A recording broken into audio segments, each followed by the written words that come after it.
नमस्कार दोस्तों, मैं आपका होस्ट एंड दोस्त दीपक। यह है बैंक वैन रॉबरी का पार्ट 9।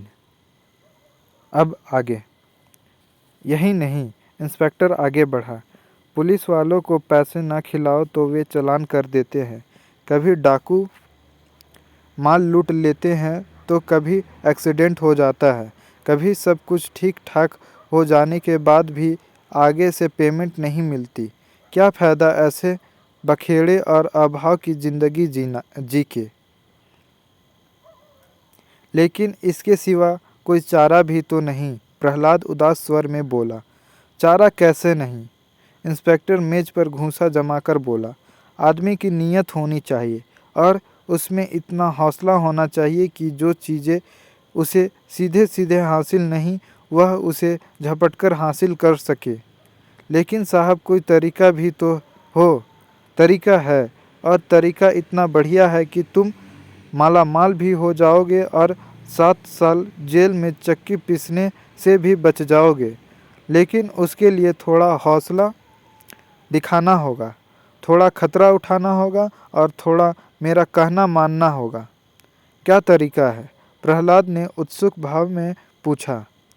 फिर धीरे धीरे ठाकुर शमशेर सिंह SHO मानक चौक पुलिस स्टेशन उसे समझाने लगा कि मालामाल होने का तरीका क्या था। 3 बजे विमल सोकर उठ गया। उसने अपना जरूरी सामान, विशेष रूप से अपना हिप्पी परिधान तथा अपनी थोड़ी बहुत जमा पूंजी एक सूटकेस में बंद की। नित्य क्रम से निवृत्त हुआ और अपनी उस वक्ती मालिकियत उस गैरेज को हमेशा के लिए सलाम करके वहाँ से कुछ कर जाने को तैयार हो गया। उसका मिस्त्री तीरथ सिंह वहीं रहता था और नीचे गैरेज में ही सोता था। विमल ने खिड़की में से झांककर देखा। वह उस वक्त घोड़े बेचकर सोया हुआ था। पिछली रात उसने जानबूझकर उसे काफ़ी रात तक जगाए रखा था ताकि वह सुबह जल्दी ना उठ सके। उसका कमरा ऐसी स्थिति में था कि उसकी खिड़की में से बाहर सड़क पर दोनों तरफ काफ़ी दूर दूर तक झांका जा सकता था।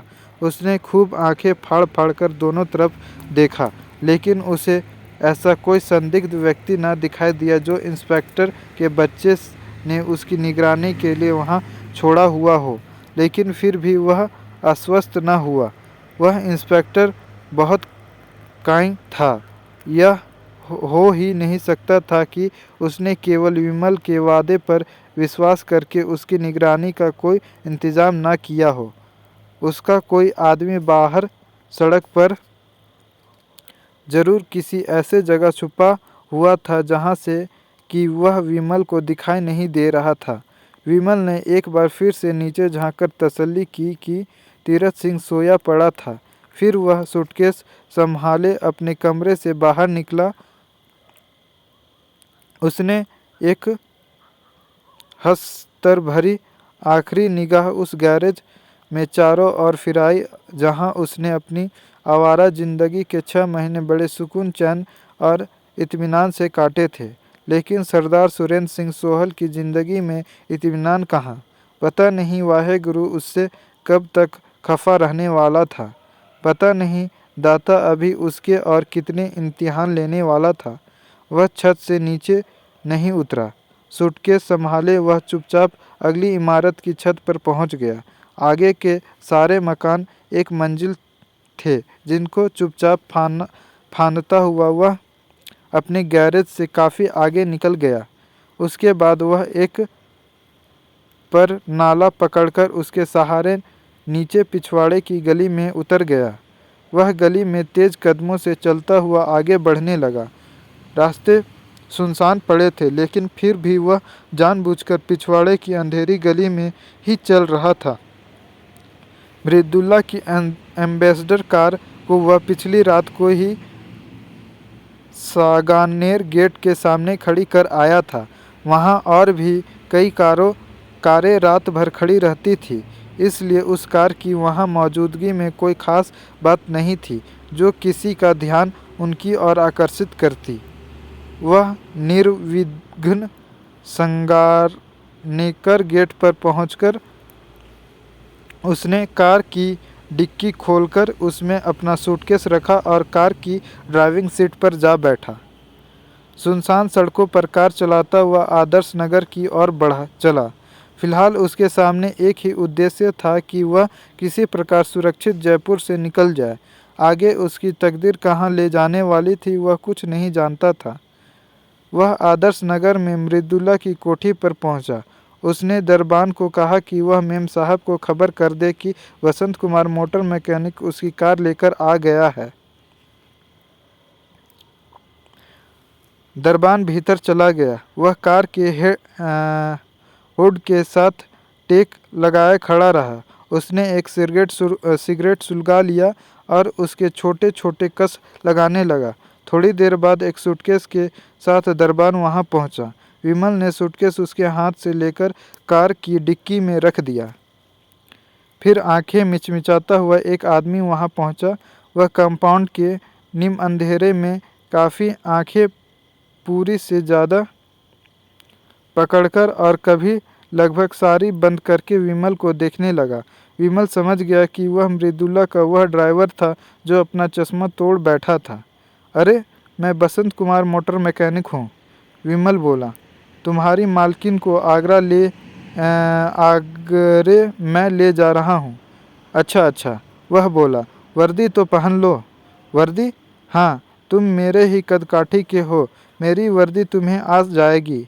वह और भी अच्छा था। ड्राइवर की वर्दी में तो कोई शायद ही उसे पहचान पाता।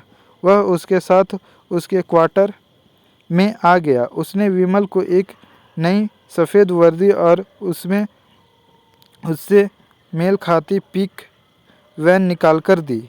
विमल ने वर्दी लेकर पहन ली और सिर पर पिक कैप टिका ली। वह उसके साथ वापस कार के पास पहुंचा। तभी मृदुला वहां पहुंची। विमल को वर्दी में देखकर उसने नेत्र फैलाया और हैरानी से बोली, अरे मिस्त्री जी, यह वर्दी पहनने की क्या ज़रूरत थी? क्या फ़र्क पड़ता है बेबी जी? विमल सहज स्वर में बोला, और फिर मालकिनी की शान भी तो बनी रहनी चाहिए। लेकिन अच्छा चलो। वह कार की पिछली सीट पर सवार हो गई। विमल ड्राइविंग सीट पर जा बैठा। मृदुला का ड्राइवर विमल की बगल में बैठ गया। चले बीवी जी? विमल ने पूछा। हाँ चलो, मृदुला बोली। 4:15 बजे गए हैं। विमल ने तुरंत कार आगे बढ़ा दी। कार निर्विघ्न जयपुर नगर से बाहर निकल गई। विमल ने चैन की सांस ली। लगभग 1 घंटे तक वह एक ही रफ्तार से कार चलाता रहा। तभी एक स्थान पर उसे कार रोकनी पड़ी। आगे कहीं बैरियर था और उसके सामने 10-15 ट्रक, बसें, टेम्पू और कारें वगैरह रुकी हुई थी। विमल ने मजबूरन एक टेम्पू के पीछे अपनी कार रोक दी। यह क्या चक्कर है? उसने सशंक स्वर में अपनी बगल में बैठे मृदुला के ड्राइवर से पूछा। यह एक पुलिस का बैरियर है, ड्राइवर ने बताया। आजकल हिप्पियों की आमदरफ़ के कारण इस रूट पर चरस वगैरह की स्मगलिंग बहुत होने लगी है। उसी वजह से यहाँ कभी कभार गाड़ियों की चेकिंग होती है। ओह, विमल बोला। मृदुला भी पीछे बैठे वार्तालाप सुन रही थी। उसने पूछा, यहाँ ज़्यादा देर तो नहीं लग जाएगी? लगनी तो नहीं चाहिए बीवी जी, ड्राइवर बोला। गाड़ियों की कतार धीरे धीरे आगे सरकती जा रही थी। तब तक विमल की गाड़ी के पीछे 2-3 गाड़ियाँ और लग गई थी। कोई 10 मिनट बाद विमल से आगे खड़ा टेम्पू बैरियर पर पहुंचा। उस टेम्पू के बाद उसकी बारी थी।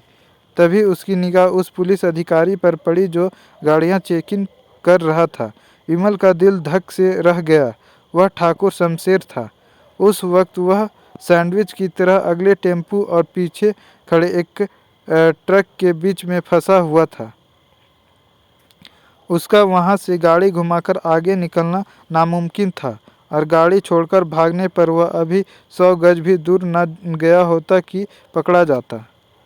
वह अपने आप को बुरी तरह फंस गया महसूस कर रहा था, लेकिन फिर भी वह यह कहकर अपने आप को तसल्ली दे रहा था कि यह मुमकिन नहीं था कि उस सड़क पर ठाकुर शमशेर सिंह उसकी तलाश के लिए मौजूद हो। अभी तो उसे यह खबर नहीं लगी होगी कि विमल गैरेज से गायब था। संभव था कि वह अपनी ड्यूटी बजाने के लिए संयोगवश ही वह वहाँ पर मौजूद था। अभी सूरज नहीं निकला था, अलबत्त भोर का हल्का सा छुटपुटा जरूर फैलने लगा था। विमल को उम्मीद थी कि उतनी कम रोशनी में और ड्राइवर की वर्दी में और उस अनपेक्षित जगह पर ठाकुर उसे नहीं पहचान पाएगा। तभी अगले टेम्पू को गुजर जाने के लिए बैरियर उठाया गया। टेम्पू के गुजरते ही बैरियर की फिर यथास्थान कर दिया गया। विमल ने कार कैप अपने चेहरे पर और नीचे झुकाई और कार को आगे टेम्पू द्वारा खाली किए स्थान पर लगा खड़ी की।